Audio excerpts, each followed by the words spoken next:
Hello everyone, welcome you all on my YouTube channel Future Mentor. Today in this video we are going to discuss about counting of figures. This is the second part of counting of figures. इससे पहले वाली video में मैं already triangles को कैसे count करते हैं उसे डिस्कस कर चुकी हूँ. आज हम करने वाले हैं कि हम रेक्टेंगल एंड स्क्वायर को कैसे काउंट करेंगे. तो ये जो वीडियो बेसिकली अगर आप किसी भी कॉम्पिटिटिव एग्जामिनेशन की प्रिपरेशन कर रहे हो, चाहे वो टीचिंग बेस्ड एग्जामिनेशन हो या फिर कोई भी अदर कॉम्पिटिटिव एग्जामिनेशन जहाँ रीजनिंग से रिलेटेड क्वेश्चंस पूछे जाते हैं, वहाँ ये वीडियो आपके लिए इक्वली हेल्पफुल होने वाला है. साथ ही जो CUET का एग्जाम जो अभी फिलहाल 1-2 दिनों में कंडक्ट होने वाला है उसके लिए भी आपके लिए ये हेल्पफुल रहेगा, क्योंकि वहाँ भी रीजनिंग के टॉपिक में काउंटिंग ऑफ फिगर्स है. तो आइए हम देखते हैं कि किस तरीके से हम रेक्टेंगल एंड स्क्वायर से रिलेटेड क्वेश्चंस को करते हैं. सो बेसिकली आपको कुछ इस तरीके का फिगर दिया होता है और आपसे कभी कभी इसमें पूछ लिया जाता है कि find the number of square. इसमें कितने वर्ग है, दिए गए फिगर में आकृति में कितने वर्ग है तथा कितने आयत है उसकी संख्या आपसे पूछी जाती है. तो जब आपसे स्क्वायर की संख्या, जिसको हिंदी में क्या कहते हैं, वर्ग की संख्या पूछी जाएगी, तो आपको क्या करना है, जस्ट आपको पहले इसमें कितने कॉलम्स है और कितने रो है उनकी काउंटिंग कर लेनी है. ठीक है,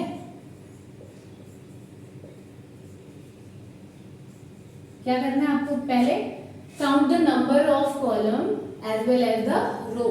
उसके बाद आपको क्या करना है, इसको हम रो बोलते हैं और इसको हम कॉलम बोलते हैं.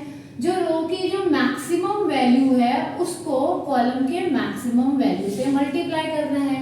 अगर ये टर्म आपको डिफिकल्ट लग रहा है तो आप बस इतना याद रखो कि हमने जब रो को लिखा तो ये क्या आ गया, 1 2 3 4. कॉलम में जब हमने मतलब इसकी नंबरिंग की तो क्या आएगा, 1 2 3. आपको क्या करना है, इसको इससे मल्टीप्लाई करना है, इसको इससे मल्टीप्लाई करना है और 2 को 1 से मल्टीप्लाई करना है. ठीक है, और मैंने जो बोला, क्या बोला था कि रो का जो मैक्सिमम नंबर है उसको कॉलम के मैक्सिमम नंबर से, फिर रो का जो सेकंड नंबर है 3 को किससे करना है, 2 से, और 2 को किससे करना है, 1 से. ठीक है, और अब जब आप इसको करोगे मल्टीप्लाई करके इन सबको ऐड कर देना है. जब आप इसको ऐड करोगे ये क्या आ जाएगा, 4 + 3 इज 12, 3 + 2 इज 6 एंड 2 × 1 इज 2. क्या आ गया, 12 6 18, 18 2 20. तो ये 20 के आ गया नंबर ऑफ स्क्वायर्स. ठीक है, वर्ग की संख्या कितनी आ गई, 20. अब हमें दे दिया जाता है कि count the number of rectangles. इसको मैं रब कर दे रही हूँ. यहाँ आपने देख लिया स्क्वायर्स कितने आ गए, 20. अब हमें क्या पूछ लिया जाता है कि count the number of rectangles, आयत की संख्या बताए. तो ये क्या होता है, इसका formula sum of row into sum of column. Sum of row में रो की जो आपने काउंटिंग करी है इसका सम मींस 1. पहले अगर मैं स्टार्ट करूं रो से तो ये क्या आ जाएगा आपका, रो का सम अगर हम निकालें तो 1 + 2 3, 3 + 3 6, 6 + 4 10. क्या करना है, रो में आपको रो की काउंटिंग करोगे 1 2 3 और 4 को प्लस कर रहे हो, क्या आ रहा है 10. वैसे जब आप कॉलम की काउंटिंग मतलब एडिशन करेंगे तो क्या आएगा, 1 + 2 3, 3 + 3 6. तो कॉलम का सम क्या आ गया, 6. उसके बाद हमें क्या करना है, यहाँ आपने देखा कि हमें पहले सम ऑफ रो निकालना है, फिर सम ऑफ कॉलम निकालना है, जो कि हमने निकाल लिया. अब हमें क्या कर देना है, जस्ट दोनों को मल्टीप्लाई, 10 × 6 क्या आ जाएगा, 60. तो ये क्या आ गया आपके पास, नंबर ऑफ रेक्टेंगल्स. ठीक है, एक बार इसको दोबारा से आप समझ लो. नंबर ऑफ स्क्वायर के लिए हम क्या करते हैं, जो मैक्सिमम वैल्यू है रो की उसको मैक्सिमम वैल्यू ऑफ कॉलम से मल्टीप्लाई करते हैं. कुछ इस तरीके से हम मल्टीप्लाई कर देते हैं और फिर उससे ऐड कर देते हैं, तो वहां से आपको मिल जाता है number of square. Number of rectangle के लिए, आयत के लिए आप क्या करते हो, पहले रो का सम निकालते हो. 1 + 2 3, 3 + 3 6, 6 + 4 10 आ गया. और यहाँ आप क्या करते हैं, कॉलम का प्लस करते हैं, 1 + 2 3, 3 + 3 जो आ गया आपका 6. ठीक है, अब हमें दोनों को मल्टीप्लाई कर देना है, 10 × 6 इज 60. ठीक है, अब हम देखते हैं सेकंड फिगर को. यहाँ भी सेम क्वेश्चन आपसे पूछ लिया जाता है, find the number of squares and the number of rectangles. ठीक है, कैसे निकालेंगे? आपने देखा कि जब भी हमें स्क्वायर्स निकालना होता है तो हम क्या करते हैं कि रो का जो मैक्सिमम नंबर है वो क्या है 3, उसको कॉलम के मैक्सिमम नंबर से मल्टीप्लाई कर देंगे। 3 इंटू 7, 2 इंटू 6, ठीक है, और 1 के साथ भी तो किसी का मल्टीप्लाई होगा, किसका होगा 5 का। क्या आ जाएगा 3 into 7 plus 2 into 6 plus 1 into 5।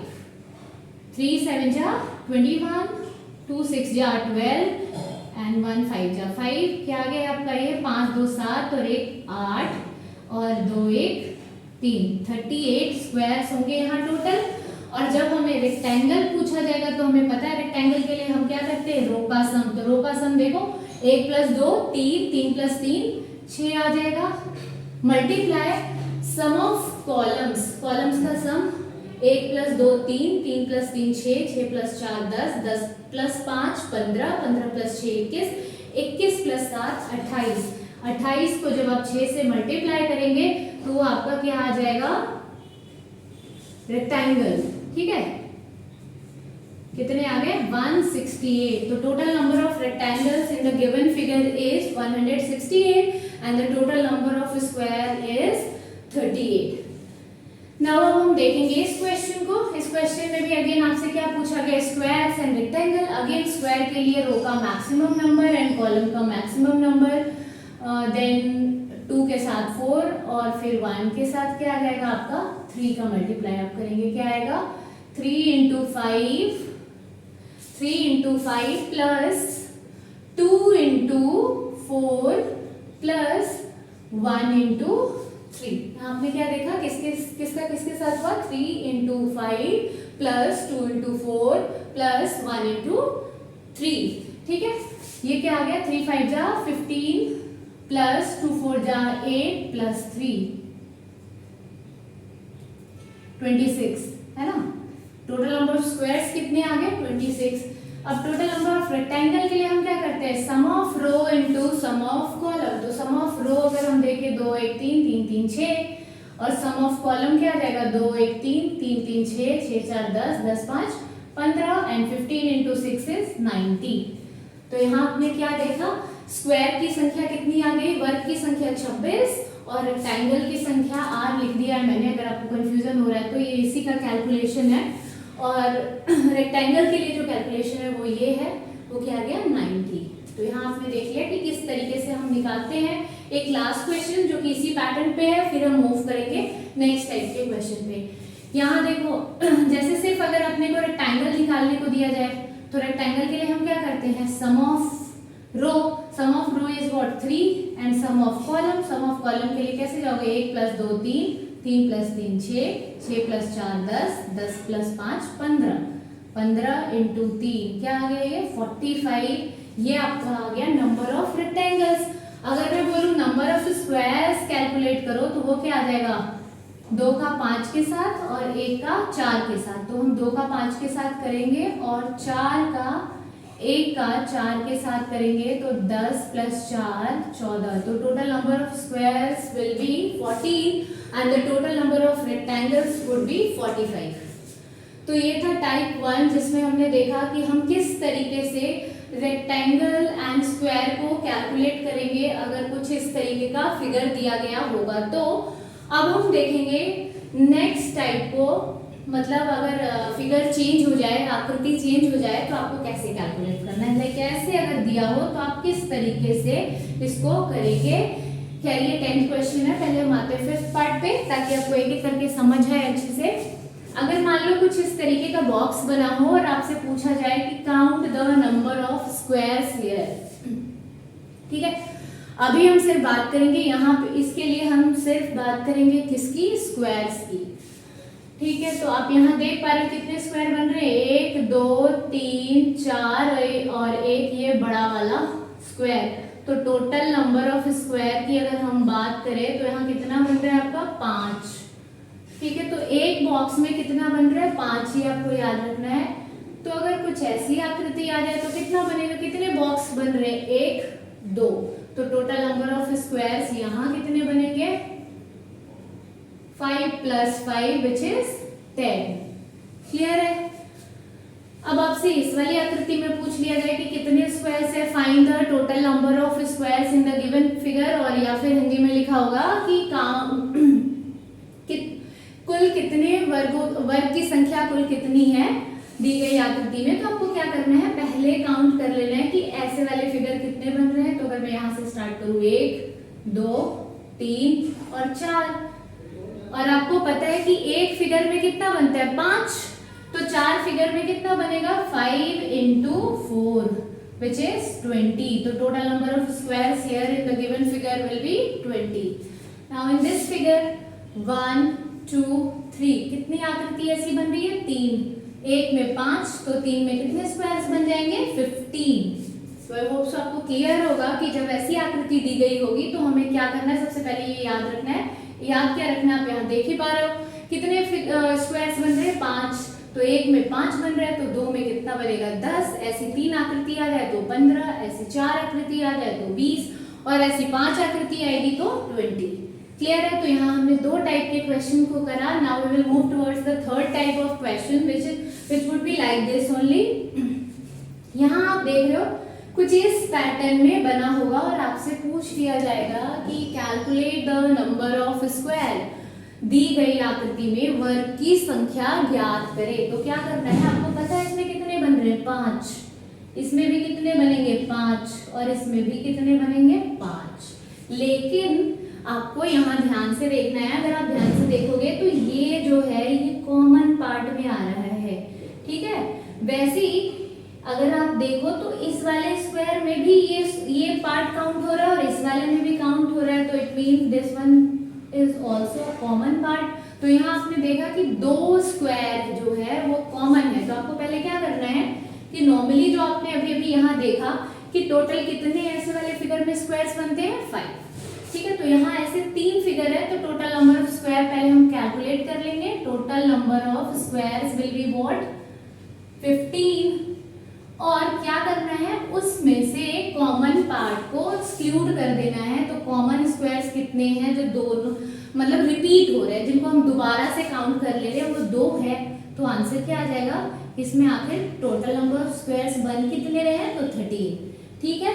और इसको आप एक और तरीके से भी कर सकते हो, जैसे आप देख रहे हो कि 3 आकृति अगर इस पैटर्न में बन रही है तो 2 कॉमन आ रहा है, वैसे 4 बनेगी तो 3 कॉमन आ जाएगा, 5 बनेगी तो 4 कॉमन आएगा। मतलब जितने भी ये फिगर्स बन रहे हैं उससे 1 कम कर दोगे तो कॉमन स्क्वायर आपको मिल जाएगा और उसको आप माइनस कर सकते हैं। तो ना यहाँ भी अगर आप देख लो यहाँ कितने बन रहे हैं 1, यहाँ भी पूछा जाएगा आपसे कि count the total number of squares निकालने को दिया जाएगा। यहाँ देखो 1 2 3 और 4 स्क्वायर बन रहे। मैंने अभी क्या बोला आपको कि ऐसे एक स्क्वायर में कुछ इस तरीके से जो मतलब फिगर बना हुआ है उसमें टोटल नंबर ऑफ स्क्वायर्स कितने होते हैं 5।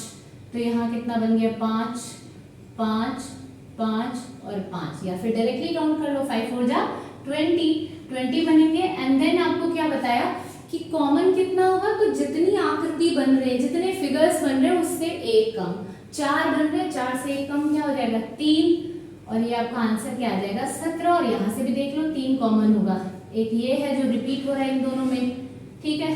वैसे अगर हम यहाँ जाए तो ये कॉमन आ रहा है और आपका ये वाला पार्ट कॉमन आ रहा है, ठीक है। इन तीनों को आप माइनस कर दोगे तो टोटल नंबर ऑफ स्क्वायर्स कितने आ जाएंगे 17। तो ये कुछ क्वेश्चंस है counting of figures, specially we will talk about rectangle and square. तो ये बेसिक क्वेश्चंस भी है और आप कह सकते हो कि इसी लेवल के क्वेश्चंस पूछे भी जाते हैं, और इन क्वेश्चंस के थ्रू अगर आप इनकी प्रैक्टिस कर लेते हो तो आपका एक कॉन्सेप्ट बिल्ड हो जाएगा, क्योंकि जरूरी नहीं है कि पेपर में यही क्वेश्चन आए, ठीक है ना। एक बार आपको बस समझना है कि किस तरीके से हम ऐसे क्वेश्चंस को करेंगे। तो ये था कुछ टाइप्स जो कि मैंने आप सभी के साथ डिस्कस किया कि किस तरीके से हमें number of rectangles, number of squares को कैलकुलेट करना है। So this is all about this video. I hope so आप सभी को ये वीडियो पसंद आया होगा। अगर वीडियो पसंद आया है तो प्लीज वीडियो को लाइक करें एंड चैनल को सब्सक्राइब करें और ज्यादा से ज्यादा लोगों के साथ वीडियो को शेयर करें सो दैट मैक्सिमम लोगों को इस वीडियो के थ्रू बेनिफिट मिल पाए। Thanks for watching this video, thank you all.